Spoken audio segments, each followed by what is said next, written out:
Well, hello everybody. Welcome to Perfect Acceleration Sim Racing. We have arrived here at last, the final round of the Junior Saloon Car Championship official eSeries season number 2. Brings us back where it all started, actually, about 8 or 9 weeks ago, when the series commenced here at Brands Hatch. Well, we're back once again in the virtual Garden of England for the final 2 races of the season. Andy McEwen joined once more by Jack Werrell to describe the action for you tonight, and plenty of that action I'm sure there is set to be. We haven't had a dull race yet this season, and Jack, I'm pretty certain that the final 2 rounds of the championship will be true to form. Yeah, if Alton Park is anything to go off last week, it's going to be very, very busy indeed. As you can see there, obviously we've already visited Brands Hatch, round 1. That's where it all kicked off, and a little bit of ironing out to be done following that round. But since then, the series has run absolutely faultlessly, and it's been busier and busier race on race. You can see all of the circuits we've gone to, a real raft of circuits, and I think allowed all of the drivers on the entry list to sort of showcase their skills at different circuits, because each circuit has its own dynamic and each driver has their own driving style, and I think they've slowly complemented each other the deeper we've got into the season. Absolutely. From Brands Hatch to Cadwell Park, Castlecombe, Thruxton, Snetterton, Anglesey, Alton last week provided, well, I still haven't quite found the words to describe what it provided. Certainly very exciting racing, that's for sure. But as I said last week, really interested to see how the drivers handle a track that they have all pretty much raced at already this season here at Brands Hatch, and whether or not that might be the deciding factor in what is a very tight championship race. We'll get to the championship standings in a moment, Jack, but these are the prizes up for grabs, and not difficult really to see why the drivers are so motivated to try and end up on top. Yeah, absolutely. If you do end the championship at the top end of the championship, what you will do is potentially sort of kickstart your racing career.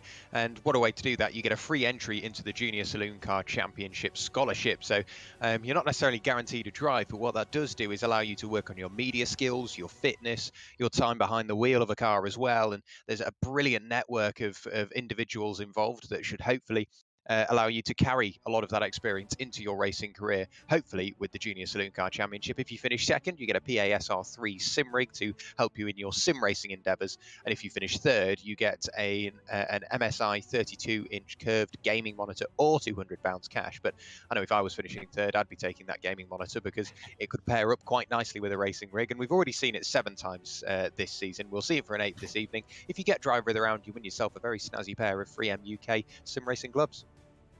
Indeed so plenty to fight for over the course of the evening, and well, this is what the fight looks like coming into the final 2 races. We are 7 rounds in, we've got 2 more opportunities for drivers to score big points, and well, actually, it's not big points required for Carl Felvis or Nathan Williams in order to retain the title, because they're only 9 points apart, so a slight advantage to one or the other over the course of this evening will likely be what sways it. Felvis arrives here 9 points clear of Nathan Williams.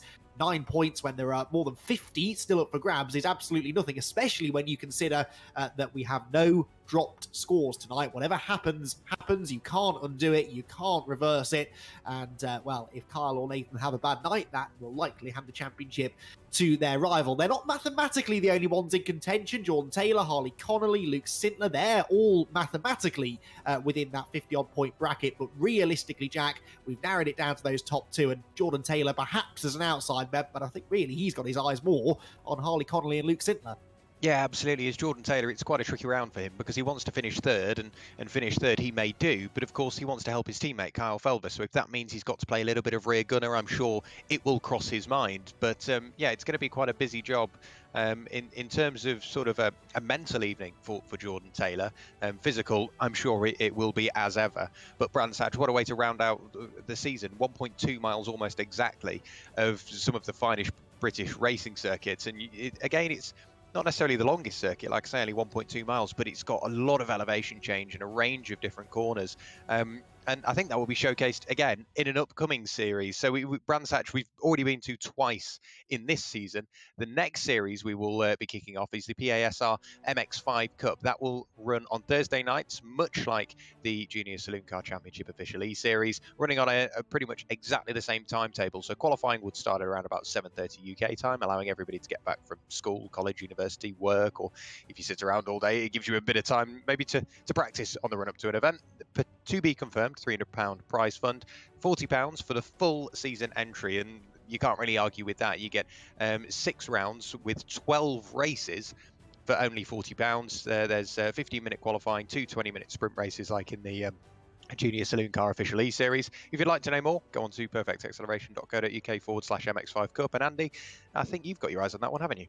I do like an MX5, I'm not going to lie. I've always had a soft spot for MX5 racing within the real world or the virtual, and yeah, you never know. You might just be joining me out on circuit if you do decide to enter what I'm sure is going to be a very exciting championship. So get yourself signed up as soon as possible. Right then, to the matter at hand. Qualifying well underway here at Brands Hatch for the final round of the Junior Saloon Car Championship official E-Series. And well, would you believe it? Top 3 drivers in the championship, top 3 drivers in the session, and not a huge amount of time to choose between them. Nathan Williams currently fastest on a 58.694. That is just over a tenth of a second clear of Kyle Felvers, who he really needs to try and beat across both races tonight in order to strengthen his championship hopes. Jordan Taylor, 3rd position. Actually, the best part of 2 tenths further back. Jordan will be hoping to find a bit more pace than that. So too will Harley Connolly. Remember, Harley Connolly sits 4th in the championship. We've got our brand new live championship standings graphic that will be permanently located in the top right corner of the screen, as you'll be able to see, particularly once we get into the races, how the championship table is chopping and turning. The timings for the qualifying session chopping and changing as well there, as Harley Connolly improves, I got my teeth in here, from 6th to 4th place, and he is now knocking on the door of Jordan Taylor in the qualifying session, as Jack, he is in the championship standings as well.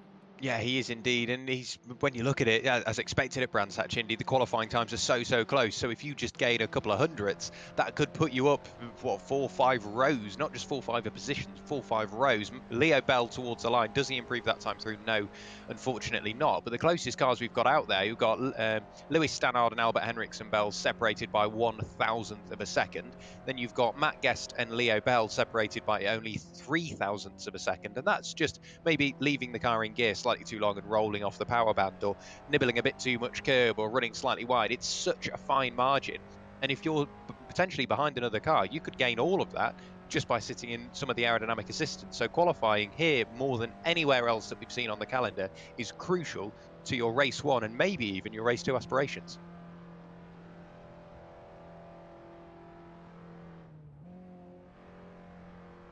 The races, plus those 25 juicy championship points for winning either of the 2 races to come a little bit later on. So if Nathan Williams can stay at the top of the times, he will reduce that deficit, as you can see on the live championship standings, from 9 to 8 points over Carl Felvers. And Jack, we were...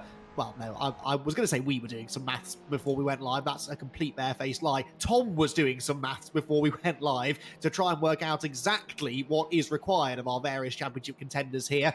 And we sort of worked out that actually if Nathan Williams can win both races tonight, that puts a fair bit of pressure on this man, championship leader Carl Felvers. Yes, it does, but he's got to almost score max points. If he can put it on pole, he picks up that what could potentially be a crucial extra point. Then if he wins both races, obviously he scores max points in the race.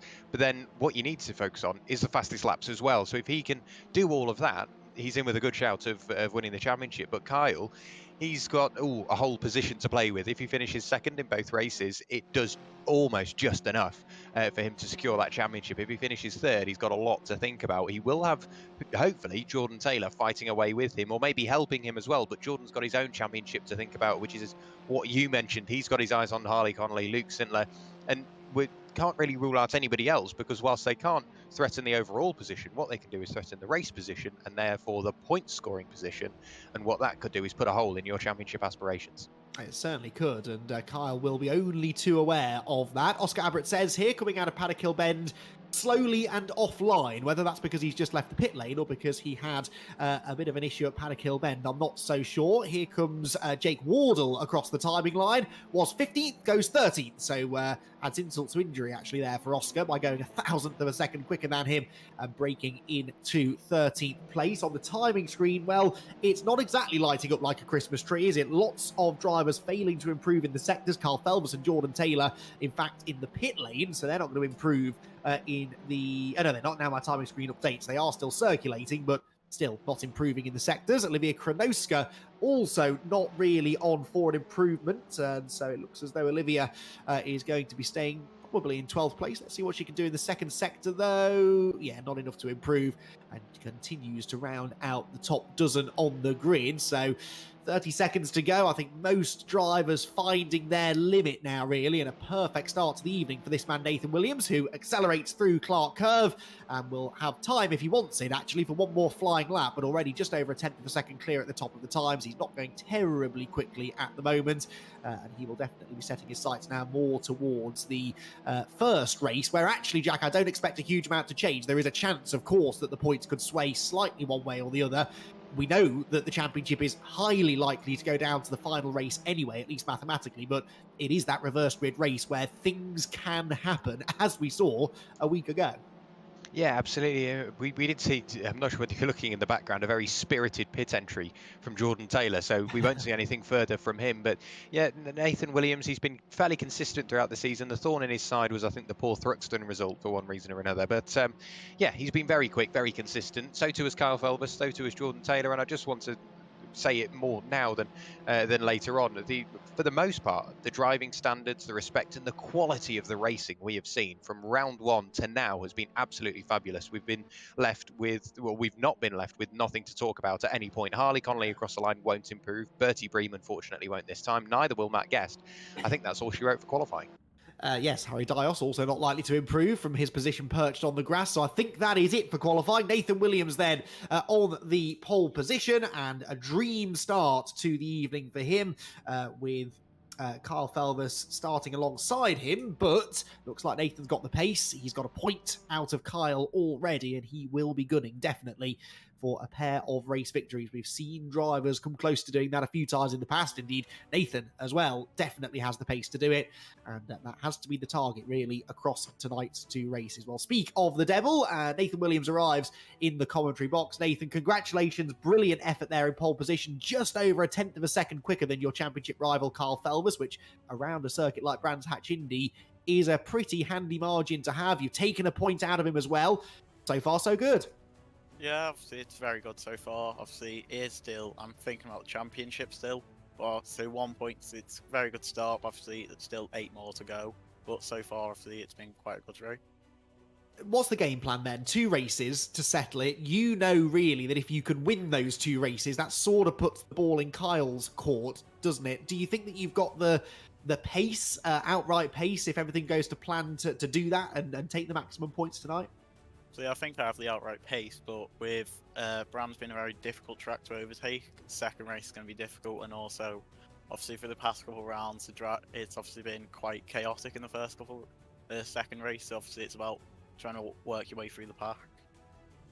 Yeah, which is not easy to do. At least here you have got the advantage of track position, front row starting position. How aggressive do you expect Kyle to be in this first race to try and really seal the deal and take some points out of you in race 1? Are you at all worried about having...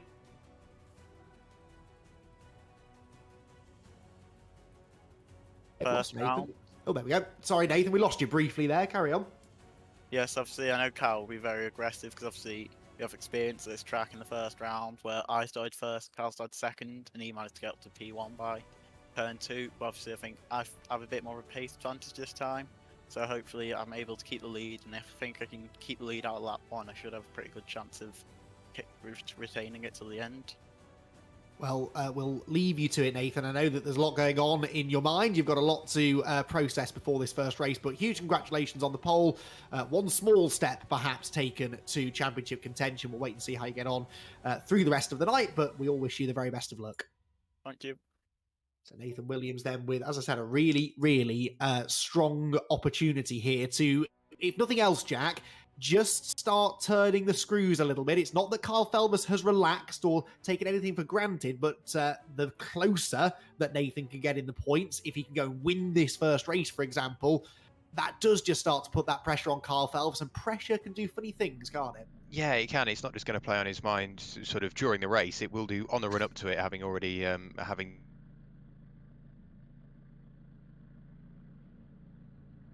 round for round one of the season. Nathan Williams did also put it on pole there with a way 58.788. He's only gone and bettered that at the final round of the season. So let's run through the grid. It is Nathan Williams lining up on pole position, and Kyle Felbus will join him alongside. Then it's the second of the HFT cars, Jordan Taylor, the first of the cars on row 2, followed by Luke Sintler. The inside of row 3 is Harley Connolly. He'll be looking for a good result here at Brands Hatch to try and secure P3 in the championship. Lewis Stannard will start in 6th place. On row 4 of the grid, Albert Henriksen Bell has Bertie Bream for company. Bertie's been getting quicker as the season wears on. Matt Guest will start in 9th, and Leo Bell will be the final driver on row number 5. Row 6 is Hayden Gray and Olivia Kronowska. Keep an eye on those two, trying to carve their way up through the order.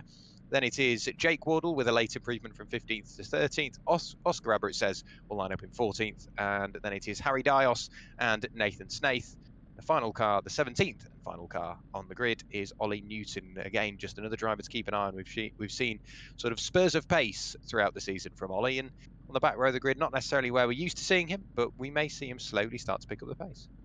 Indeed so, and a great little view there of the BMW safety car with Scott Thorne at the wheel. With respect, Scott, we don't really want to see much of you tonight, but I wouldn't bet against a safety car appearance, particularly when we get into that second race. Had two, actually, in the reverse grid race at Alton Park a week ago. Right then, we are ticking ever closer towards the start of our opening race of the night.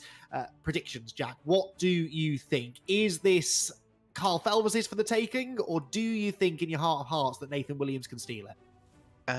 Nathan Williams has famously been very strong in race 1. So for me, race 1 is going the way of Nathan Williams.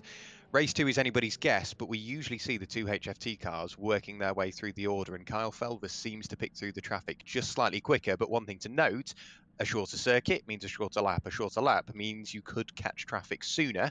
So if Nathan Williams is in the lead, everything could then switch back the way of Kyle Felbus, who is usually a bit quicker, carving his way through those slower cars. So race 1 for me, it's tight, but I'm going to say Nathan Williams followed by Kyle. Race 2, I'm going to send it Kyle's way.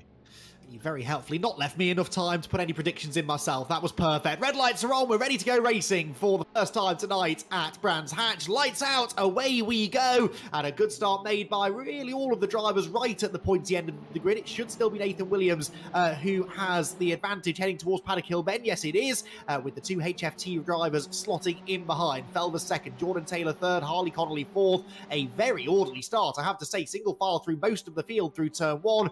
How long will that last, though? A slightly defensive line taken by Williams up towards Druids, and right round the outside attempts to go Harley Connolly for third. Remember, he's only 5 points behind Jordan Taylor in the fight for third place, the final prize-giving position in the championship, and they run bumper to bumper as they round Graham Hill Bend for the first time. Yeah, Nathan Williams with the best of the starts there already, trying to put a bit of breathing room between himself and Kyle Felbus. Jordan Taylor still in hot pursuit, bringing with him is Harley Connolly. Then it's best of the rest, really, for Albert Henriksen Bell. He's got the rest of the field behind him. A bit of a wobble there from Luke Sintler. Maybe contact from Lewis Stannard behind, but that will open the door. It just washes Luke Sintler wide. So through goes Stannard. Bertie Bream's trying to go through. So too is Matt Guest. He's trying to keep that door open. So what they're nose to tail, nose to tail, nose to tail, and then once more as we come towards the line for the first time. So Luke Sintler, he's really been robbed there. But if he can bide his time, be patient, he may slowly start to see the race come back to him. But it's a very, very busy turn 1. Bertie Bream looking up the inside of Lewis Stannard. The door doesn't open that time, but the mid-pack is, I think, where we need to be keeping our eyes for the moment. Certainly seems to be the action point, doesn't it, really? Almost 3 abreast heading up the hill towards Druids there. That was Matt Guest trying to peek to the inside of Luke Sintler, I believe, but bailed out of that manoeuvre and slots in.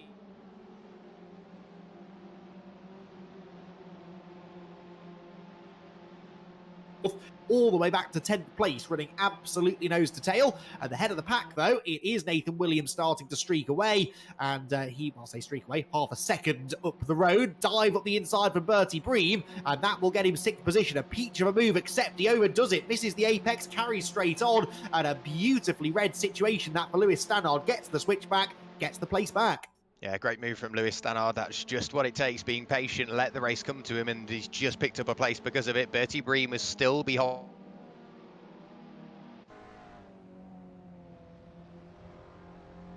which is just about what he needs. The top three very, very equidistantly spread. Harley Connolly, whether it was a mistake, he's fallen away. In the background, you can see Leo Bell starting to apply the pressure onto Matt Guest. He has a little look up the inside and has potentially made that move work on the way in. On the way out, it will decide whether the position is secure. Back down the hill, they will go in towards Graham Hill Bend. And Matt Guest, what a brilliant sort of defensive drive on the way in there, gets the car slowed down, but the superior momentum goes the way of Leo Bell around the outside. Down the Cooper Straight we will go, then into the very, very quick left-hander at Surtees, and Leo Bell has got that position made, but in all that battling, that's dropped them a second away from the very outside of the top 8, who are still battling hard, so it could fall back to them. Bertie Bream, the meat in the sandwich at the moment. He wants to go forward with Lewis Stannard, but Luke Sintler is just sat behind.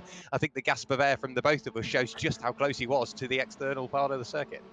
Yes, I think perhaps slightly beyond it, actually, but managed to get away with it. Could be under threat, though, into Paddock Hill Bend from Luke Sintler. Well, no, Luke decides not to go for the late lunge up the inside, and so Bertie Bream for now hangs on to 7th place. In the background, Matt Guest trying to slip up the inside of Leo Bell, as Luke Sintler does now commit to a move on the inside line at Druid's corner. He tries to lean on Bertie Bream, and actually that had probably the opposite effect to that which he was expecting. Bertie still has his nose ahead, has the inside line for Graham Hill Bend, and retains that 7th position. Apologies, by the way, those of you watching along at home. We are experiencing a few Discord-related audio issues. Out of our hands, I'm afraid, but we're hoping that will sort itself out in time for certainly the second race a bit later on. Luke Sintler once again peeking to the inside of Bertie Bream. Keeps on having a few half looks, doesn't he, Luke? But we've Jack, sorry, but we've seen earlier on this season, all through the season actually, that if you're going to go to the inside of someone in these relatively underpowered cars, you better commit, because the tight line through the corner is often the slow one coming off it. Yeah, I think he missed a gear as well, because he all of a sudden lost so much time to Bertie Bream up the road and then fell back into the grasps of Leo Bell. But Bertie Bream just dipped into the gravel. That killed his momentum at the most important parts of the circuit going up the hill, and that's opened the door for Leo Bell. He's trying to pick up another place, leaning on each other as they work out their way around Druids. Bertie Bream onto the grass, not necessarily what you want to see, but they remain side by side, very, very close between the pair of them. Bertie grabs the apex again, just a little bit of contact on the exit. Leo Bell washes wide. That allows Matt Guest to get back up the inside. These three alone are making this a brilliant race, and we've still got everybody else there after. 8 tenths is the lead gap between Nathan Williams and Kyle Felbus at the moment, but Bertie Bream, he's had his hands full. I said keep an eye on him. I think he just wants to sort of run away and focus forward and maybe try and get up the road, but at the moment he just can't shake the cars around. Yeah, so Sintler managing to get through then after that mistake from Bertie at Paddock Hill Bend. He just needs to try and regroup. He's got good speed, but just seemingly unable to build the consistency in this race. We're not really missing anything at the front of the field. It's certainly not as far as side-by-side racing is concerned, but as you can see on the right-hand side of your screen, that points deficit that Nathan Williams is sitting at is shrinking by the moment, because not only is he on course to outscore Kyle Felbus by a handful of points if he can hang on to the race victory, he's also nicked the fastest lap. So he said really that Nathan wanted maximum points out of the night, needed maximum points in order to really apply the pressure to Kyle Felbus, and Nathan Williams so far, Jack, rising to the challenge. Yeah, he's really coped with the pressure coming into this quite well. He seemed very calm and very relaxed after qualifying, which I think was maybe because of the performance in qualifying. He knew he had the pace, but that doesn't rule out a small mistake. We saw Bertie Bream, he was just a couple of inches too wide on the exit of turn 1. That killed his momentum, and he just lost place after place after place. That might not happen to Nathan Williams, but the opportunity is there. Albert Henriksen-Bell in 5th place. He's trying to, I think, just apply that pressure onto Harley Connolly. There's no major moves being made at the moment. We mentioned it earlier on with Luke Sintler. All he was doing was sort of making that half move, which usually isn't the conventional way to go, but if you can fill the mirrors, force the mistake. We saw it happen. Bertie Bream ran wide, lost time, lost the position, and he's got all that work to do again. So Albert Henriksen-Bell, he's really sort of piloting Harley Connolly's race at this point. He's controlling what he does. If he picks up the pace, Harley will have to respond. If Albert maybe drops back just to get a better look, if we can use that as the excuse, Harley Connolly maybe gets a bit complacent and a small mistake. So it really throws the race in Henriksen-Bell's hands at this point. But this is for the final spot, the final couple of spots in the top 5. But there are cars closing. Lewis Stannard, Luke Sintler, Bertie Bream, Matt Guest. If they can stop battling and focus on those cars up the road, it means that they could be in with a shout of the top 5 as well. So this race is far from over, with still just over 12.5 minutes to go. Indeed so, and extra pressure here as well, really, for Harley to try and keep Albert, Henricks and Bell behind, because remember, catching them both, actually, at the moment is Luke Sintler. Well, Luke is only 6 points behind Harley, who is 6 points behind Jordan Taylor, so Harley wants to try and keep him behind if he can. Tangle at Paddock Hill Bend, Olivia Kronoska off into the gravel trap, tangled there with Jake Wardle, I believe, and Olivia did well to save the car, the gravel perhaps catching her slightly too, but will drop down the order now. That was all over about 12th or 13th place, I think they were battling into Paddock Hill Bend. It ends up with Oscar Abritsez moving to the front of this group in the green and black car. Nathan Snaith behind, whilst just up the road, Leo Bell is peeking to the inside of Harry Dios at 30s. That's not usually a nice place to go side by side, but they leave each other plenty of racing room, which is what we like to see. And Harry Dios on the inside line should stay ahead, although again, tight line through the corner. Cars just seem to bog down slightly on quarter exit, and so Leo Bell does have the drag now up on the high side, heading towards Paddock Hill Bend. He's drawing further and further alongside, but is faced with the unenvious task of now trying to go round the outside at Paddock Hill Bend. Perhaps look for the switchback. That's the better bet. Hooks the curb, rotates the car. That was a peach of a manoeuvre by Leo Bell, and he's into the top 10. Yeah, textbook in towards turn one, just let Harry Dios run wide. The rear axle started to almost drive him into the corner and drive him wide. And brilliant move from Leo Bell, read it perfectly, hooked the curb as you say, and that was just enough to rotate the car, slide it over the surface and pick up that place, and I think more importantly carry the superior momentum up the hill, so he didn't have to worry too much about a defensive move on the run in towards Druids. Here is Luke Sintler, he's just working his way in towards Clearways now. And for the moment, he is still within touching distance of Lewis Stannard. They've been very equidistant since the race started. If we look at the laps last time through, a 59.3 from Lewis, a 59.1 from Luke. So he did close down, but I wouldn't say it's really gone the way of Luke Sintler too much on this lap. So they break the beam once again, and again it's a 3 from Lewis. Oh, sorry, it's a 59.6 from Lewis Stannard, a 59.2 from Luke Sintler. So he is quicker and consistently so, but he just can't open that door early enough on the way in towards a corner. Maybe slightly earlier on the brakes, I'm not 100% sure, but it's going to take quite a lot to, I think, separate these two between now and the end of the race.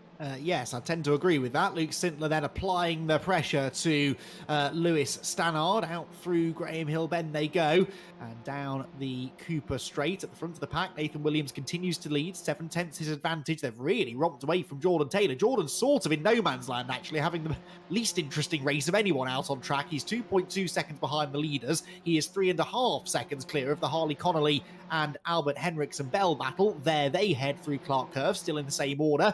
In fact, it was Jordan Taylor, I think, who said back at the start of the season of Brands Hatch that it's almost impossible to overtake round here in these cars, because it is one of those tracks where typically it's a lunge up the inside somewhere that will allow you to make the move stick, and that is a difficult move to pull off in these cars. Matt Guest, though, I think has just pulled that move off against Bertie Bream in the background. Yes, he slides a bit wide, though, through Paddock Hill Bend, and Bertie, of course, is straight back up the inside for Druids. The green car almost leans on Matt Guest, but it will be Bertie back into 8th place, but then he runs wide, Jack, and might yet hand the place back to Matt. Yeah, down in towards Graham Hill Bend, a little bit of contact between the pair of them, but Bertie's driven a brilliant defensive race so far, and a brilliant sort of offensive race as well. He's just about managed to pick his way through and past Matt Guest, and just about manages to hold it. There was a big old moment in the background from Leo Bell as he just nibbled at the gravel on the exit of turn one. If we cast our minds back, 8 weeks ago, the last time we were here at Brands Hatch on the Indy circuit, Nathan Williams was leading the race before a small mistake put him in the gravel at turn one, and then he fell away. So it's just that small margin that you've got to try and keep the right side of. Last time through, Kyle Felbus was a couple of hundredths quicker, but that he needs a lot more than that if he wants to close down that margin. But Nathan Williams has dropped down into second place. It says he has on the timing. Apologies, that is incorrect. Nathan Williams is still in the lead. Kyle Felbus is in second. I thought, just as I'd said it, he's not gone and put it in the gravel trap at turn one. He hasn't. Nathan Williams is still leading, but that gap is now floating around about 7/10 of a second. It was up to, I think, as high as maybe 8-9 tenths. So whether it has been a small mistake, a snatch break, a missed gear, whatever it may be, Nathan Williams will slowly start to see Kyle Felbus in his rearview mirror get bigger and bigger and bigger as he draws himself closer and closer. Albert Henricks and Bell, he is still giving chase to Harley Connolly. There's absolutely nothing between these two, and it just takes a half move like that just to wash them wide. The door naturally opens, but the superior momentum will swing the way of Harley Connolly. But Albert Henricks and Bell has got the shorter distances. He's on the inside. So you've almost got to hope that you're on the best line by the time you arrive at turn one, because that is when it will be decided.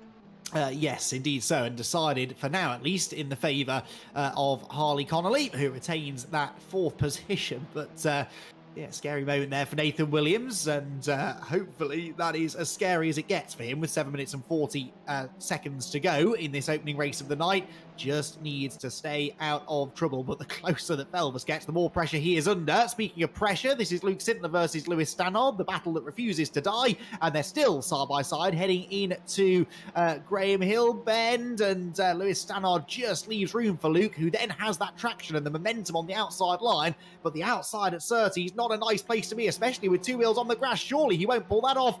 Well, I am shocked. Brilliant driving that from Luke Sintler. He is through into 6th position. Some real bravery there to keep on pushing round the outside. Now, big development at the front of the field, because Kyle Felvers, who, yes, on my timing screen was briefly showing as the race leader. He's not, but he has just set the new fastest lap of the race. A 58.842 is 4 thousandths of a second quicker than Nathan Williams, but it means that he takes the point away from Nathan. That's a 2-point swing, Jack, because Nathan loses a point, Kyle gains one. If Kyle wins this championship by 2 points or less, he's essentially won it by about 4 thousandths of a second, the 4 thousandths that he found to take that fastest lap point away. Yeah, I think the thought in his side for this one is there's still 6.5 minutes for Nathan to respond, and he might have picked up on that depending on what he's got on his displays. He might see that Kyle Felvers has set the fastest lap of the race. We're still seeing this brilliant battle between Albert Henriksen Bell and Harley Connolly. They're still nose to tail. Luke Sintler, having got in front of Lewis Stannard, remains there for the moment, and this time Albert Henriksen Bell doesn't get the best run out of the final corner. We've seen them previously with an overlap. He washes slightly wide, I think just rolling up the circuit, which means he's lost a tiny bit of momentum. But in these cars, that is the key word: momentum, momentum, momentum. You've got to keep that minimum speed as high as possible to be quick in one of these Junior Saloon cars. And you can see the commitment from Harley Connolly rattling over the curb. The car was just sliding over the surface. In the background, Lewis Stannard will lose a little bit more time as he dipped a toe into the gravel. Bertie Bream is still having a busy race a little bit further back, trying to work his way through and past Matt Guest once again. But this battle for 4th place on the road, it's so close. You cannot put anything between them. Yeah, Connolly really needs to hang on to the place, but he wasn't exactly rapid off Graham Hill Bend. Just moves across to cover that inside line and retain 4th position for now. But yeah, those 6 points back from Jordan Taylor. Doesn't seem to have the raw pace of Jordan tonight, so really hardly his chances of finishing inside the top 3 in the points will hinge on a strong second race. And to put himself in the best position possible, he needs to try and score as many points in this one as he can. But Albert Henriksen Bell, you're riding on board with him now, is right in the slipstream, pulls to the high line towards Paddock Hill Bend, but I don't think Harley's going to be forced into a defensive manoeuvre. He actually pulled away in the second half of the straight, backs the car into Paddock Hill Bend. Beautiful rotation, inch perfect on track limits on the exit, and Henriksen Bell is just not quite close enough to launch an attack into Druids, and actually dips a wheel on the grass turning in, and that will lose him a bit of time on corner entry. Hooked up the late apex though, and salvaged a little bit from the situation, but both drivers pushing to the extreme here to try and get the better of each other. Back down the Cooper Straight they will head. There is Kyle Felvers. The gap sort of hovering really, Jack, at anything between about 5 or 7 tenths of a second, depending on when you look. How aggressive do you think Kyle will be in this one? I posed the question to Nathan and he expertly dodged it, I thought, but I sort of think that Kyle will be quite satisfied with second place here. If an obvious opportunity to attack arises, then he'll probably take it, but I don't know about you, I don't see him taking a risk here. No, I think the points he's scoring at the moment are better than no points at all, and I hope he's carrying the same mindset into this battle, because if he can finish second, that is half the job done. Race 2 is a completely different story, but of course if he finishes in P2 at the moment, that just bags the points that he needs, and especially with the fastest lap of the race at the moment, he's taken a point away from Nathan and obviously picked up that point himself. I think the only thing he might be worried about is either Nathan responding with the fastest lap of the race, or maybe somebody else, because of course they are still eligible for those points. But if he finishes where he is, it means he'll start race 2 in front of Nathan. But we've seen previously that can mean absolutely nothing compared to where you finish the race. So it's a very different beast is race 2. I think at Alton Park we saw Kyle at 1.14th, at 1.3rd, and there were only 10 seconds between those two moments. But coming towards the line now, I'd say we've got around about 4 laps of this race remaining. Half a second, which is where we've usually seen it. Kyle Felvers needs to pull something special, and Nathan Williams, as long as he can keep it on the road, he can get half of his job done very, very sideways. There's a big flick of oversteer as he turned in towards Paddock Hill Bend. That's lost him a lot of time and a lot of momentum. And just as I was talking about it, Kyle Felvis within a tenth, a bit of an overlap around the outside. But this is not just the battle for the race lead, it's the battle for the championship between these two. Oh, they've got to be careful, though. Nathan Williams will defend this position like his life depends on it, and Kyle needs to be careful. Out wide again goes Nathan, coming out of Graham Hill Bend. I think there was a flash of the lights there from Kyle to Nathan, just to add to the pressure, but pressure is the word. That's what did that. Nathan Williams is feeling the pressure. I've always said it's easier in a situation like this to be Kyle, the hunter, than Nathan Williams, the hunted. And Kyle Felvis, with no pressure behind him, can now try and force a mistake out of Nathan Williams. He's half the distance away from the race leader than he has been usually at this part of the track. Only a quarter of a second between them, with a handful of laps to go in this penultimate race of the season. Through Paddock Hill Bend they go. Is there a repeat of the mistake from Williams? Not really, but he was maybe a bit more circumspect through the apex. Felvis carried a bit more mid-corner speed and jinxed the inside, not to try and launch an attack necessarily, but more to try and just create that flash of colour in the mirrors and force another little error out of Nathan Williams. Because, Jack, that moment from Nathan a lap ago, well, that was music to the ears of Kyle Felvis, and another little one there. He bounces wide over the grass. The more mistakes like that Kyle sees out of the race leader, well, the more chance there is surely that a really meaningful mistake could come, and that will just further incentivise the man with whom we ride on board. Yeah, absolutely. It's a very similar situation, sort of blood in the water, really, because he will smell that Nathan Williams, pardon me, is slowly making those mistakes, and it might force him to be a bit more aggressive in the way he fills the mirrors, not necessarily going for the move, but he will just show the nose a little bit more often and try and force further mistakes. Across the line that time, Nathan Williams does set the fastest lap of the race, but unfortunately, as he washed wide at Druids, Graham Hill Bend, it meant that that lap was dirty. Around the outside, Kyle Felvis will go. Later on the brakes, I thought he might go for the cutback, but they're still side by side. Can he focus on the exit of Druids? No, not that time. He gave it a go, and now he looks again back to the outside, just filling the mirrors, nose to tail. I think we might just squeeze another lap out of this one. Wide once again goes Nathan Williams, so another dirty lap. He's got to be careful on track limits. Flashing the lights is Kyle Felvis, adding to that pressure that you mentioned earlier on. And then as we go back up towards clearways, I don't know whether it was a missed gear, but they're back up to half a second apart. So Kyle Felvis, he seems to fall away a little bit there. Well, you have to question whether running wide over the curbs actually benefited Williams there, allowed him to carry more speed down the straight. I suspect that's what the headlight flash was all about from Kyle Felvis. But anyway, it doesn't matter for now. One more lap to go. The championship won't likely mathematically be decided in this race, but Kyle Felvis could very much put one hand on that championship trophy if he can find a way around Nathan Williams. Meanwhile, Albert Henriksen Bell is still trying to find a way around Harley Connolly as they head for Paddock Hill Bend. He looks to the outside. That's not going to work. And so Harley hangs on to fourth position for the time being, rides the curb, carries the speed through the dip, and I don't think that Albert's going to be able to jink to the inside at Druids. No, he's not, although Harley thinks that he might, so he moves to the inside to cover, and that could just give Henriksen Bell the better exit speed. Well, not really, and they come off the corner pretty much at the same speed. This battle will run right to the final couple of corners, as will the fight between the race leaders. Here they come into the final turns at Clearways and Clark Curve. Well, it's been a nervy race, this, from Nathan Williams. It's not been mistake-free, and he's sadly not going to take the maximum points from the race, with Kyle Felvis snatching that fastest lap back again, about 2/3 race distance. But it is going to be another race victory, I believe a 5th of the season, for Nathan Williams, 6 points adrift of the championship lead going into the final race of the season. Felvis, though, did what he needed to do there with second place, and so too, really, did Jordan Taylor. He's 6 points clear of Harley Connolly in the battle for third in the championship, as they finished third and fourth respectively in the race. Albert Henriksen Bell 5th, Luke Stintler 6th, Lewis Stannard 7th, Matt Guest 8th, Leo Bell 9th, and the top 10 completed by Bertie Bream, who coasts home, I suspect, out of fuel, because he's not sped up after crossing the line either. So that was pretty much perfectly judged as far as his fuel load was concerned. The rest of them filing through as well. But Nathan Williams, it wasn't a squeaky clean race, that, from Nathan. He did make a few mistakes, Jack, but he got the job done in the end. Yeah, he did indeed. He was starting to feel that pressure, and I think we just started to see those mistakes seep through the cracks, unfortunately, for Nathan Williams. Ollie Newton comes over the line to round out all 17 finishes. All 17 cars took the checkered flag, which is brilliant to see. We did see, unfortunately, Harry Dios, whether it was a mistake or an incident involving another driver, he dropped right the way down the order, unfortunately, and finished 16th once all was said and done. And it seems like that's been Harry's sort of shortfall throughout the season. He just can't quite get the car to the end of the race without being involved in a small accident, whether that be of his own making or somebody else's. But I really do feel for Harry for that one. He's had a slightly tainted season because of it. But what a way to kick off the final round of the season, and we've got still one more race to go, and the championship is closer than ever.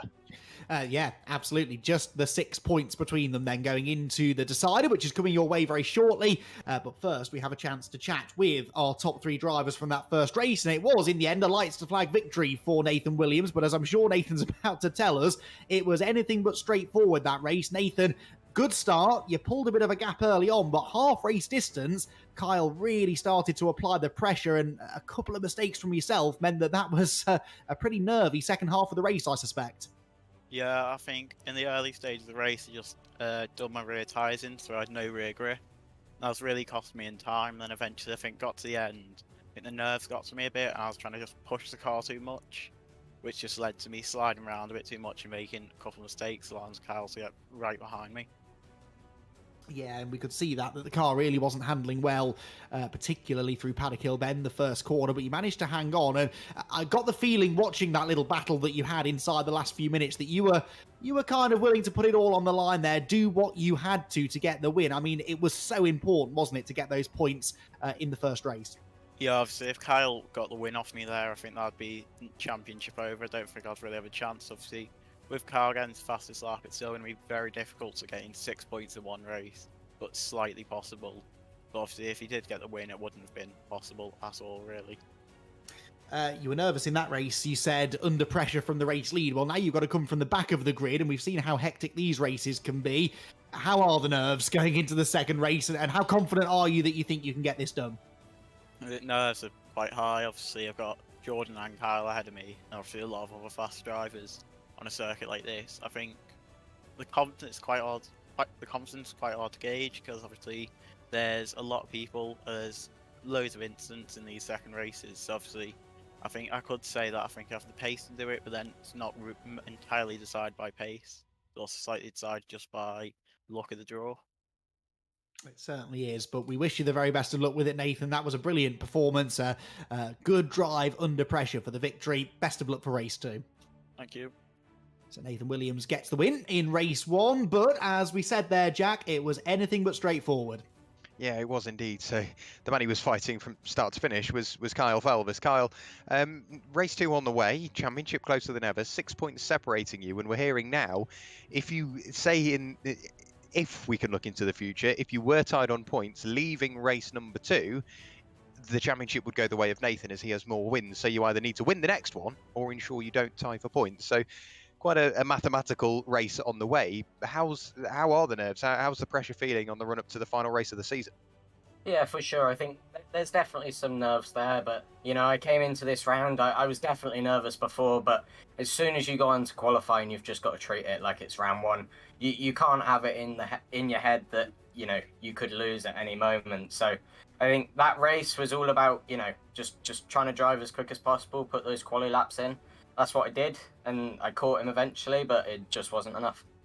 It's been a fabulous season from start to end, seeing you fight your way from the front of the order and fight for the leads, seeing you fight from the back of the order, whether that be in race 2 or through an incident or whatever, and carve your way through all of the traffic. It's been stellar to watch. Do you think all of that experience that you've gained and the trust that hopefully you've put into some of the drivers from round 1, and of course we've already been here at Brands Hatch, do you think that experience will slightly play into your hands tonight? Yeah, definitely. I think we're all used to each other now as drivers. I think we all sort of know what each other's going to do. So I think going into this round, it's just about predicting everything and trying to stay clean and getting on through the pack. Well, we're going to be watching on very, very closely indeed. So no added pressure from us. But best of luck for race number 2, and hopefully we get to chat to you at the end of the evening. Cheers, Jack. Cheers. So great to have a chat there with Kyle. Andy, over to you. We've got his HFT teammate Jordan in the box. Yeah, Jordan, if I'm honest, I don't really know what to ask you because that wasn't the most exciting race you've ever been a part of. You dropped away from the leaders, you pulled away from the battle behind, but points scored. It means you've got a small, but at least some of an advantage in that fight for third place going into race 2, which was always the goal, wasn't it? Yeah, I mean, lap 1, I was behind them. They were a 10th lap quicker, I think. Yeah, 10th lap quicker, so they just pulled a gap eventually. And then I realised I pulled away from the pack behind me. So I was like, I'm ahead of Harley, who's in 4th. I'm not going to push track limits and get a 5-second penalty, maybe 10. So I was doing very inconsistent times. It was between 59 flats and 59 fives. So it was nothing special, but it's the last round, so all I need is the points. Yes, which you scored, and that will put you in a good position now going into the second race, which is only 30 seconds away, Jordan. So we'll let you go and finish your preparations. The very best of luck, mate. Cheers, Andy. Right then, I don't know about you, Jack, but I'm starting to feel the nerves myself here, really. Championship decider, I love a good championship decider. This one is going to be close, and the 2 title contenders have to come from the back of the grid. 6 points between them. This could go either way, this, couldn't it? It very much could. There's no telling on how a race will go, especially race number 2. Ollie Newton starting on pole position. We've got Harry Dios, who didn't have a great race one. He's starting on the front row of the grid. Keep an eye on him. But I think our eyes will be trained on the 2 at the tail end of the order, Carl Felbus and Nathan Williams for the championship. Indeed so. Place your bets, everybody, and get yourself ready for what should be an action-packed final round of the Junior Saloon Car Championship official eSeries. The red lights go out now, and Oliver Newton looks to make a good start from pole position. Not always the best place to start at Brands Hatch, but he made that look very easy and will lead the pack towards Paddock Hill Bend for the first time. Olivia Kronoska there, diving up the inside of Harry Dios for second position, and Olivia will move through into P2. Hold your breath, though. Round Paddock Hill Bend, cold rear tyres. Look to the back of the pack, and already that's Jordan Taylor, I think, making some moves up the inside towards Druids Corner. Kronoska's on the grass. She's almost into the side of Oliver Newton. She is into the side of Harry Dios. There's more contact. Kronoska sideways, heading down the hill. They're 3 wide into Graham Hill Bend. That was Bertie Bream on the outside line. How they're all still going in vaguely the same direction, I don't know. Out wide will go Harry Dios, and somehow, Jack, they're all still there. Yeah, how Hayden Gray managed to get that moment collected up as well whilst fighting with Harry Dios. It was it was more or less a bump and run on the way through Druids, and he just about managed to get away with it. He's now looking for the lead. Further back there is Olivia Kronoska. She is now under pressure from Oscar Abritzes, and there goes Harry Dios. And unfortunately, the final round of the season really hasn't gone his way. In towards the pit wall, it's getting closer and closer in the background. You've got Jordan Taylor on the grass, pretty much against the pit wall. You've got Kyle Felbus, who does manage to pick his way through. Brilliant teammate sort of support there from Jordan Taylor. They're 3 wide through turn 1. There's a car coming back across the road. That's Bertie Bream. Kyle Felbus manages to work his way through. So too did Jordan Taylor. Involved was Leo Bell. I think Olivia Kronoska as well. Bertie Bream was involved, and I think there might have been another car. Oscar Abbott says potentially as well. But back up to the front, Ollie Newton has lost out to Hayden Gray, who's now leading the race. Jake Wardle all the way around the outside, and then it's Matt Guest. But that was a very, very busy section 1 of lap number 2. Just bear with me whilst I climb back down from the ceiling. That was very close for Carl Felbus and Nathan Williams to being collected, and Williams did not come out of that well. He's now actually tangling with Luke Sintler as they head through Surtees, but he's ended up really in a nightmare scenario. Kyle Felbus has made better progress than he has, and he's got Jordan Taylor in front of him as well. That wasn't a huge amount of racing room being left for Luke Sintler by Lewis Stannard, who then gets his just desserts, as I'm sure Leo will think, by getting nerfed into the pit wall there, and actually bounces back on and carries on straight away. So a bit of a bizarre moment. Side by side there, Carl Felbus to 4th now, past Oliver Newton. This is going brilliantly well for Carl Felbus, who has all season long, Jack, been the reverse grid king. He really has. Ollie Newton, unfortunately, dropping ever further down the order, but what a start from Kyle Felbus. He started in 16th place, up to 4th, very much like Alton Park. However, he is losing out to Nathan Williams. Nathan Williams runs very, very wide. However, Harley Connolly goes, you think that's wide? Let me show you how to do it properly. And right the way up the banking on the exit of Graham Hill Bend. Then as we run our way through Surtees up towards McLaren and Clearways, Nathan Williams up the inside of Jordan Taylor this time. So Jordan Taylor, he washed wide, and what that has done, the cork has come out of the bottle now, I fear. Nathan Williams will be trying to close that gap up to Kyle Felbus in 4th. Scott Thorne, our safety car driver, boldly predicting there that Jordan Taylor was going to start holding up Nathan Williams as Nathan sailed through on the inside line at Clearway's corner. So that was a really pivotal move, that, for Nathan, because whilst Felvers is still busy battling the likes of Jake Wardle and Matt Guest ahead, Nathan can now get back on terms with him. They're both going to get past Wardle on the run up towards Druid's corner, but I reckon by the end of this lap, those two are likely to be nose to tail again, because Kyle Felvers now comes up against Matt Guest, who has not been shoddy as far as pace is concerned all season long, and I don't think he's going to make this too easy for Felvers. And honestly, Jack, if I were Matt Guest and I had someone flashing their headlights at me from behind, that would make me want to get even more defensive. Nothing frustrates me more, especially in sprint racing, than the constant flashing of headlights. And Kyle Felvers, I don't think that's going to make much difference to Matt Guest. Matt will want to try and hang on to a podium place if he can. Yeah, absolutely. And Kyle Felvers, I can completely understand why he's doing it, but I can completely understand from Matt Guest's point of view where he'd go, no, I'm not letting you through. It's the very final race of the season, and he wants to do it properly. Hayden Gray at the head of the orders doing a brilliant job so far, just controlling that lead margin to Matt Guest, but Matt is obviously slowly starting to think about defence. Does he come over to defend from Kyle Felvers? No, not this time. Kyle is later on the brakes. He's got it all to lose at this point, so the door opens up.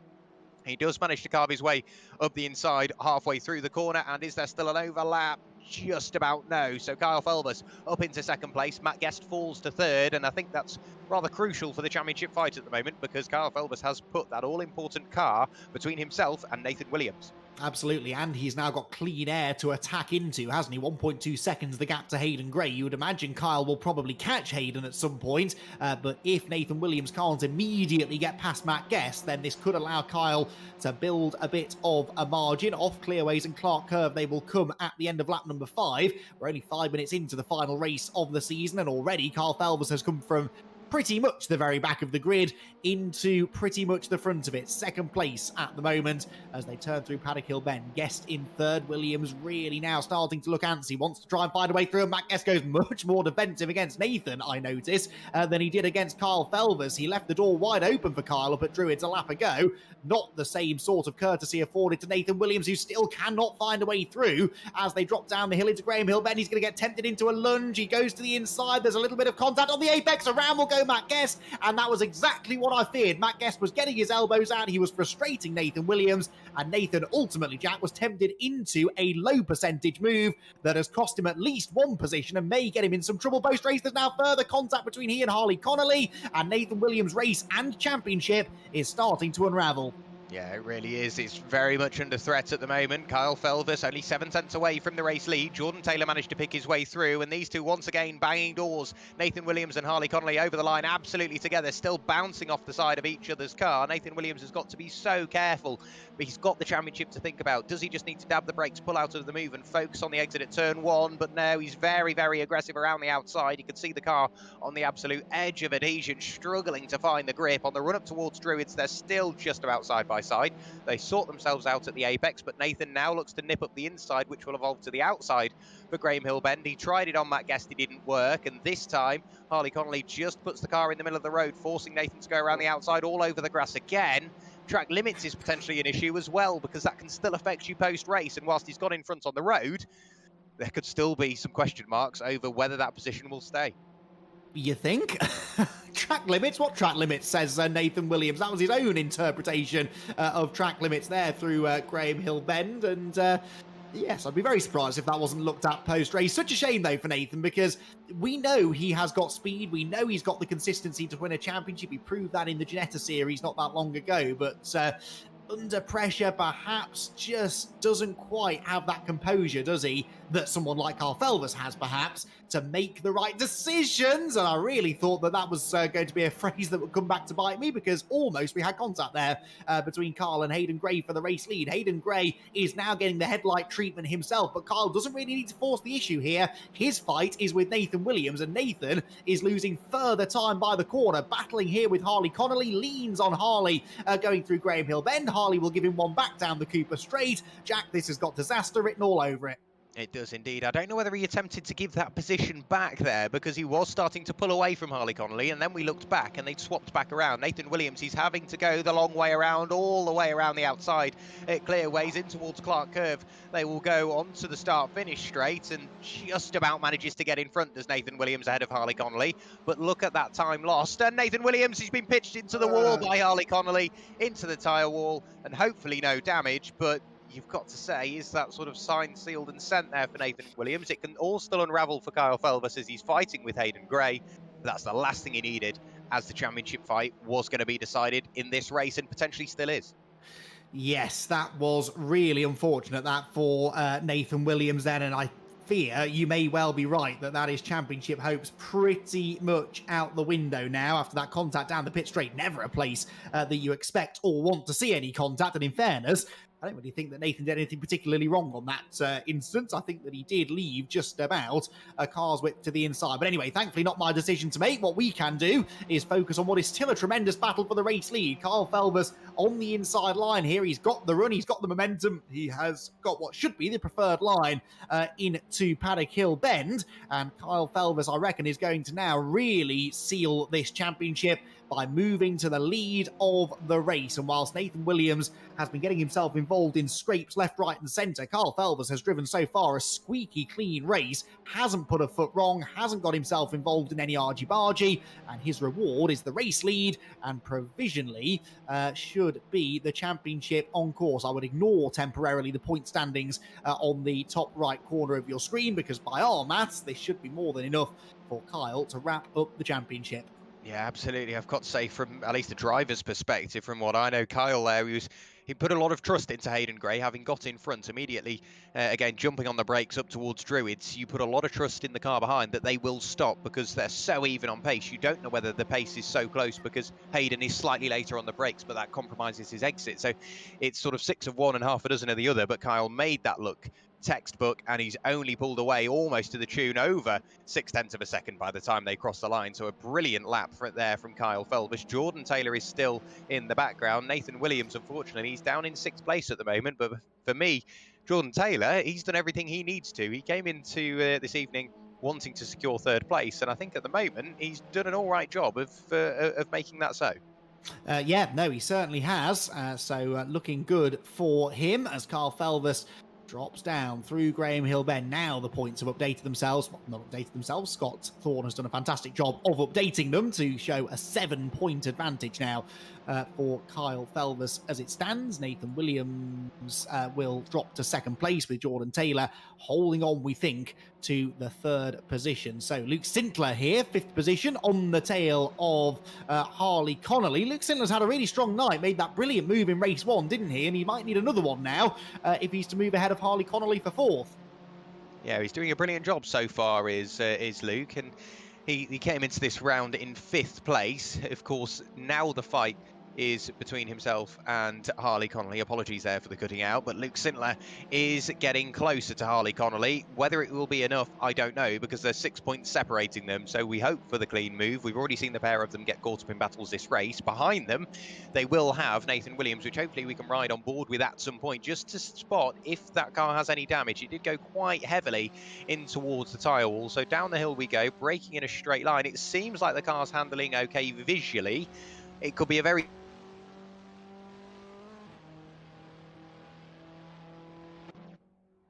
but he is closing up on the 2 battling up the road, and he could potentially see himself into the top 5, and I guess that's more damage limitation than anything else at this point. We're still seeing Harley Connolly just about hold on to 4th place. Luke Sintler, he had a little look up the inside, but it didn't quite go his way. So these 3 cars, they could decide each other's championships. Yes, absolutely, and that is always the concern, I suppose, in drivers' minds coming into a championship decider. So much is out of their hands. You really want to have full control of the situation, but you never can because there are just so many moving parts out on the racetrack. There is Jordan Taylor, though, on the tail of Hayden Gray, very wide, and yep, the HFT flashing of headlights continuing. Headlight flashing team, I think HFT must stand for, but either way, say. That is a tactic that both drivers are deploying, and Hayden Gray is still ignoring it, even if it's Jordan Taylor in his mirrors. Now, we can't ignore this battle. Harley Connolly, Luke Sintler, and a fired-up Nathan Williams, all heading towards Surtees together, and it's Nathan trying to go around the outside of Luke Sintler. That's, I think, the move that Sintler pulled off in race 1, and Williams then launches straight up the inside of Harley Connolly for 4th position. Bit of bad blood potentially between these two after their tangles earlier on. Williams goes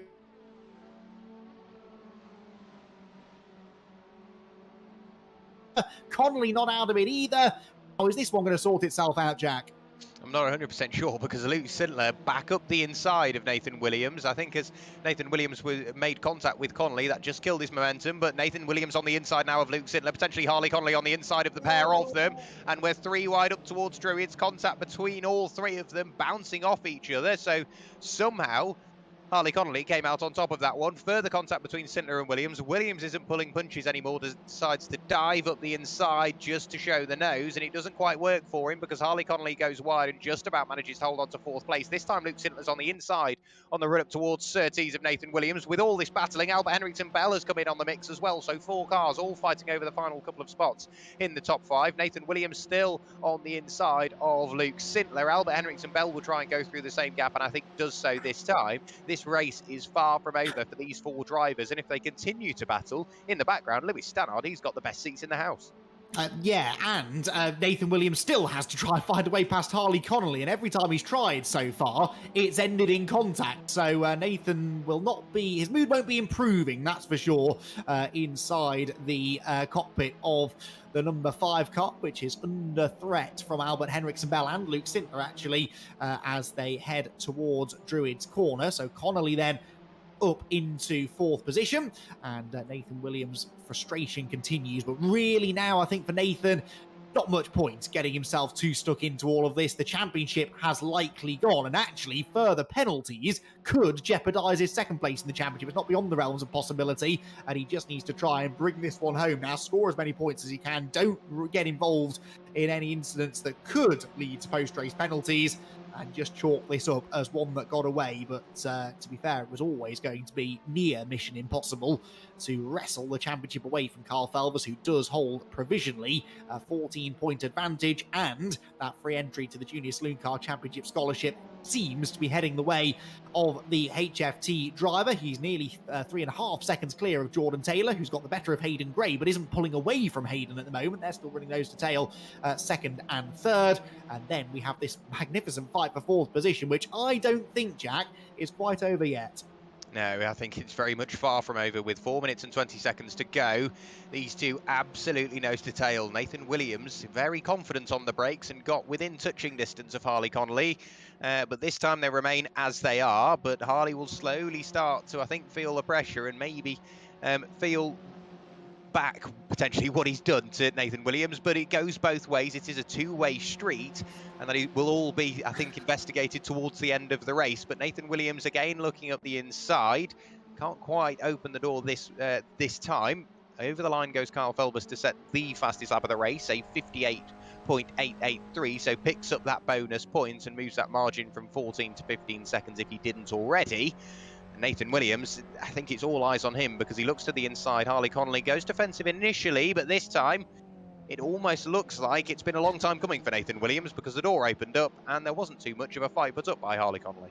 Harley didn't have much choice, to be fair. I think that Nathan was coming through whether Harley moved out of the way or not. There was a tiny little hip check on the apex, but Nathan has gone through. And if Harley now, well, actually, Harley finds some traction on the outside. Don't go 3 wide through Surtees. This is guaranteed to end in tears. Albert Henriksen Bell on the inside line. Harley, in fairness to him, bails out of that one. And Nathan Williams might finally have got the better of him because Harley's now busy defending the inside line at clearways from Albert Henriksen Bell, who just about keeps it within track limits, chops back across in front of Luke Sintler. Oh, and now Lewis Stannard joins in the fun as well. 5 of them fighting for 4th place as they barrel across the timing line once again. That is 17 laps in the book, 2 3/4 minutes of the season still to go.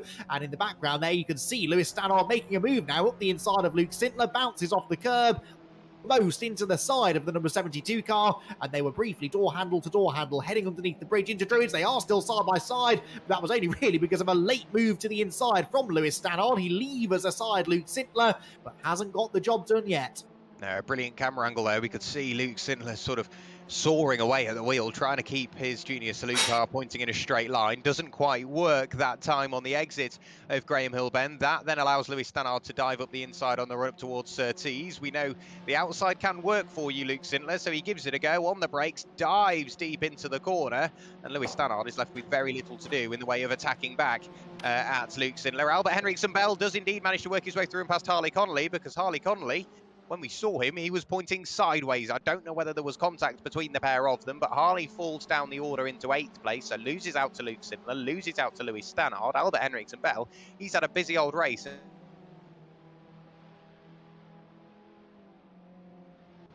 Nathan Williams is in 4th place and has pulled away substantially from Albert Henriksen Bell. 1.7 seconds the gap, but he's got 5.5 to catch up to Hayden Gray, and in 1.5 minutes, I don't think it's going to happen. So Kyle Felbus, he is just heading up through Surtees now, then in towards McLaren and Clearways. That will bring about the penultimate lap of the race. There may be a bit of lap traffic in the way of Ollie Newton, but this battle has been tearing away since the red lights went out at the very start. Luke Sindler, he's always been there. He's 6th place at the moment and closing on Albert Henriksen Bell for 5th, and I think that could be a quite sentimental way to round out the season. Not necessarily going to finish 3rd overall in the championship, but if he can round out the season with another top 5 finish, I'm sure he'll settle for it. Yes, absolutely. And a couple more places gained. He could still steal 4th in the points away from Harley Connolly. Not that that gets him a prize, but bragging rights, if nothing else. And a slightly better final finishing position at the end of the season. We have begun what should be the final lap of racing then in what has been an extraordinary second season of the Junior Saloon Car Championship's official E-Series. And this young man looks as though he's going to come out on top. Kyle Felvers has had his fair share of trouble tonight thrown at him. He was beaten fair and square by Nathan Williams in qualifying. He wasn't able to find a way past Nathan in race 1 either. But as he rounds Clearways and Clark Curve, he is going to see either a checkered flag or a last lap board this time. He could afford to lift off the throttle, actually, and coast it home, which I think he is doing. So the checkered flag awaits, and with it, the championship for Kyle Felvers, who completes the season in fine fashion from the back of the grid to a race victory, and that is enough to give him the championship. Taylor 2nd, Hayden Gray 3rd, and Nathan Williams a battling 4th. A slightly bruised and battered Nathan Williams, I think, after what was a very tough race, and 2nd place in the championship. In the end, the best that he can manage. Jordan Taylor's 2nd place in the race will net him 3rd in the points, and his choice of either the gaming monitor or £200 cold hard cash to spend on whatever he likes, really, after the end of the season. There goes Leo Bell through.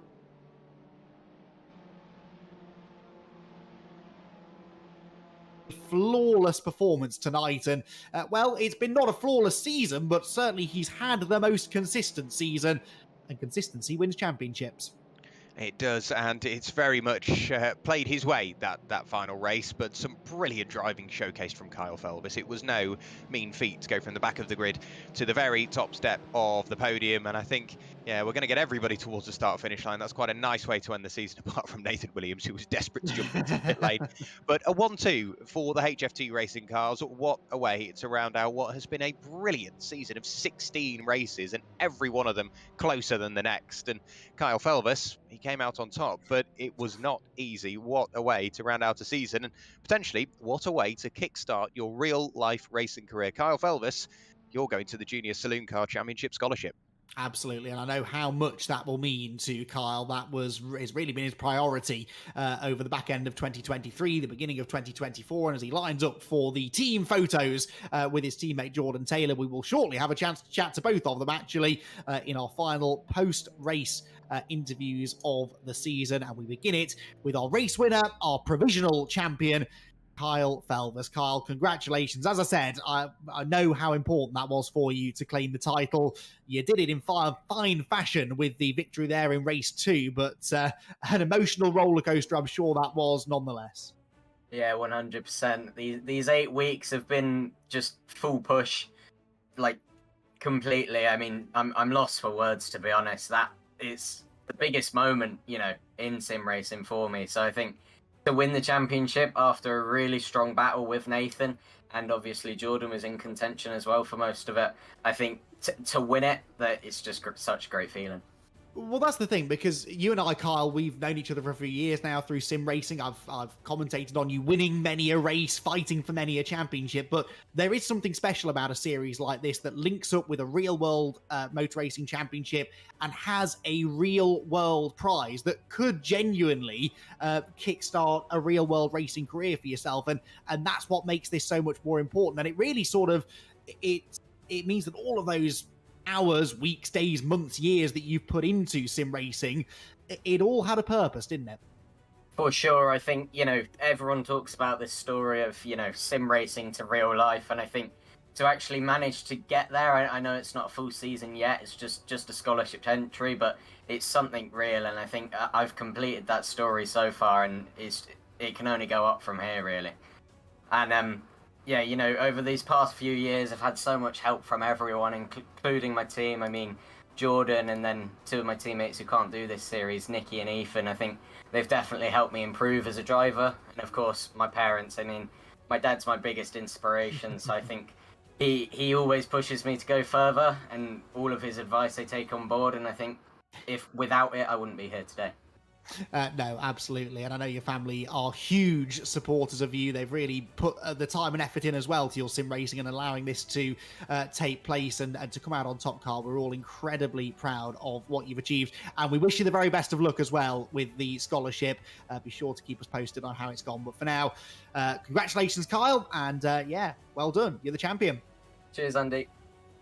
Carl Felvis then rounds out the season with, provisionally at least, the title. Well, we'll speak momentarily to his HFT teammate, who was also going to be taking home a prize come season's end. But before that, Jack, there was a driver who played a pretty important part, actually, in that race and managed to come home a podium finisher. In fact, no, I will start that again. You are going to speak to Jordan Taylor, who did, of course, eventually get the better of Hayden Gray to finish in second place.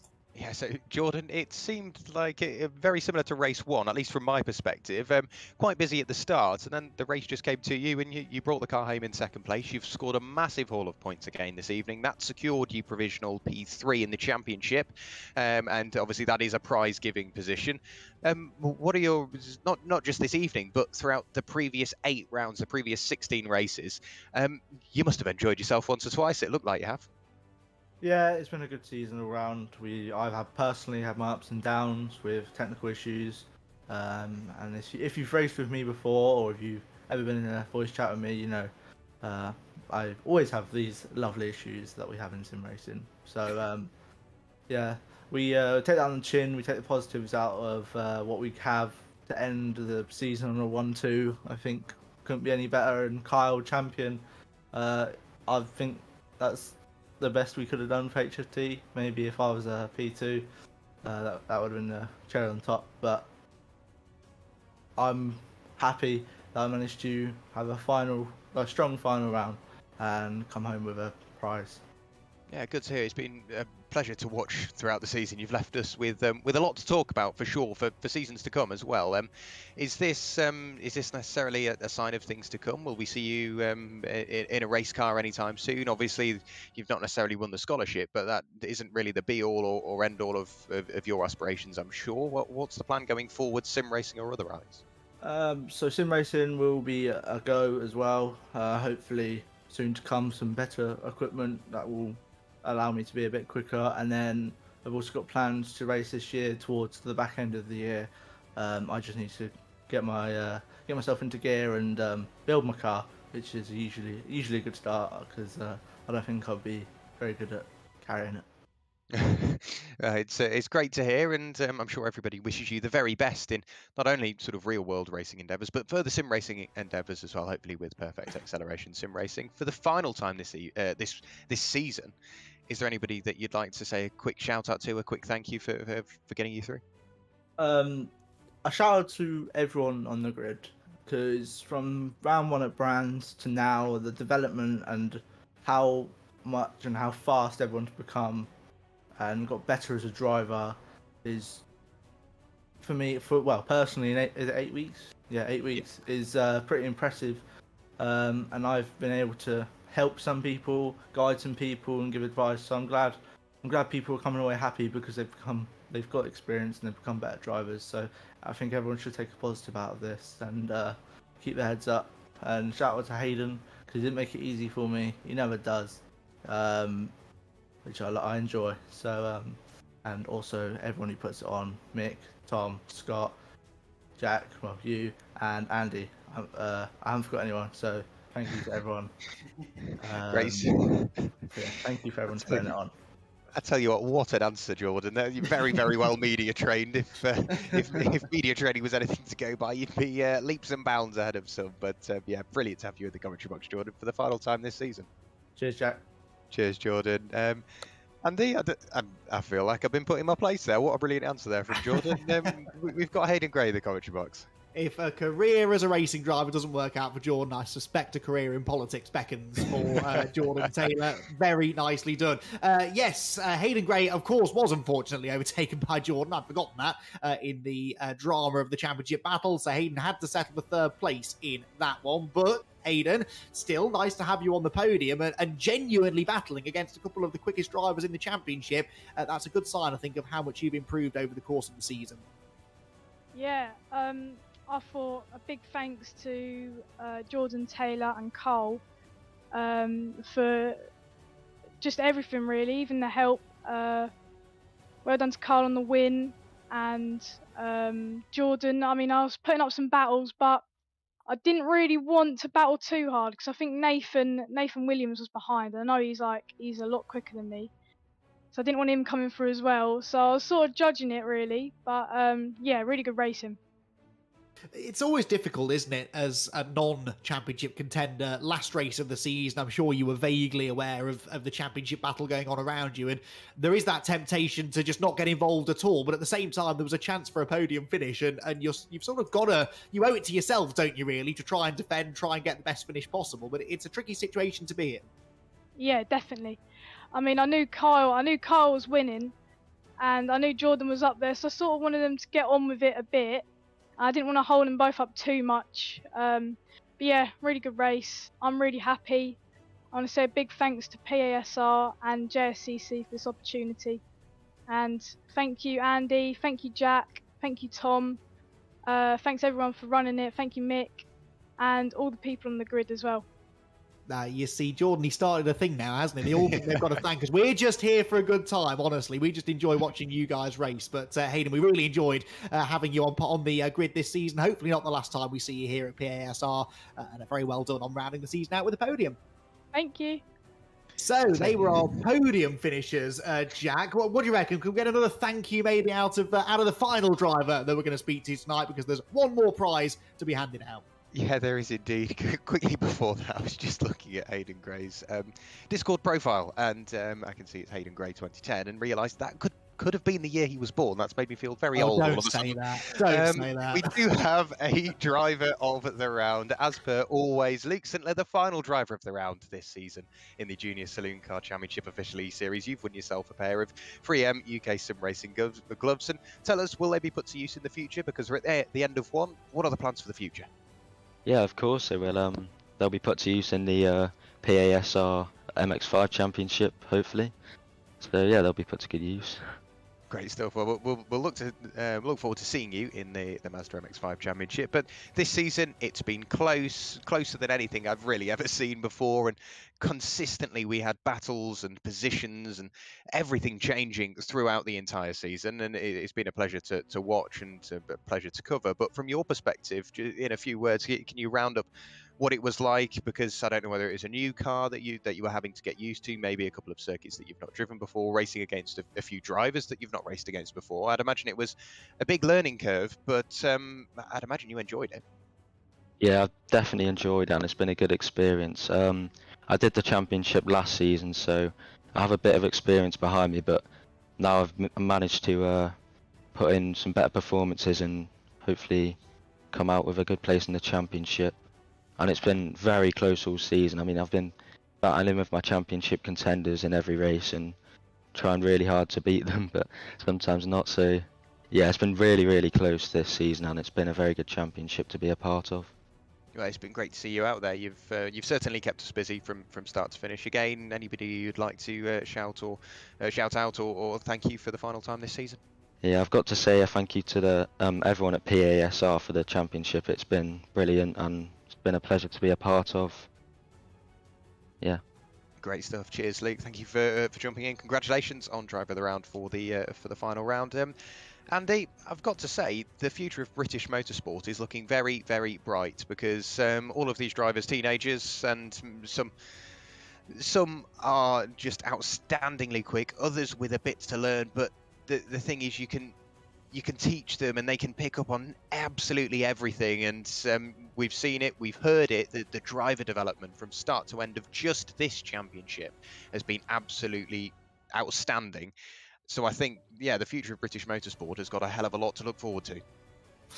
Yes, no, 100%. They have put on a great show, but certainly some really strong driving standards. A lot of these drivers have been around here at PASR in all of the championships that we've run in the relatively short history of Perfect Acceleration Sim Racing, and I've been there since the start, and seeing how the drivers individually have improved, but also how the quality of the racing and driving standards has improved. It makes me really proud as well of them all, and we hope that we'll have plenty of them back out on the grid for our next championship coming up, starting on the 8th of February. It is our PASR MX5 Cup, which will be a 6-round championship, so slightly shorter than we are accustomed to, but that should mean an even tighter championship battle come season's end. The standard format, 2 20-minute races, a 15-minute qualifying session beforehand, and at the moment, a provisional £300 prize fund, £40 for a full season entry, great value for money with the full broadcast as per usual. We really would like to see as many of you out there on the grid. We've heard a couple of drivers tonight referencing that they'll be back, and I'm sure you'd all relish the chance to see how you stack up against some of the best young talent in the country. So get over to the PASR website, the link down below, and you can get yourself on the grid for what should be a great little championship. Well, to say is just about that. I think there are the provisional championship standings come at the end of the season. Obviously, this is all provisional because there will, I'm almost certain, be some post-race penalties and judicials, but I don't think there's a huge amount that can probably rob this now from Carl Felvis, and he would be a deserving champion. As we've really just spent the last 5 or 10 minutes documenting a flawless performance, a deserving champion, and a real talent for the future. Yeah, absolutely. It gives us a lot to look forward to, and a lot of drivers to look out for as well. As we've seen up to more than 20 names throughout the season, and I fear there will be more to come. It seems like we as commentators, we're going to have a busy job in the future, regardless if they can race that closely. But for me, I've got to say, standout has got to be everybody in the background. Of course, Tom, who somehow keeps up with the action and unfortunately has to suffer through our babbling for an hour every Thursday. Mick, who again somehow organises it all and manages to keep it all in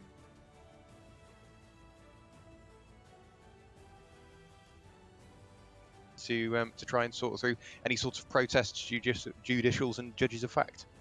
Indeed so. Right then, that is everything. Thank you very much, everyone, for joining us for what's been a brilliant championship here, the second season of the Junior Saloon Car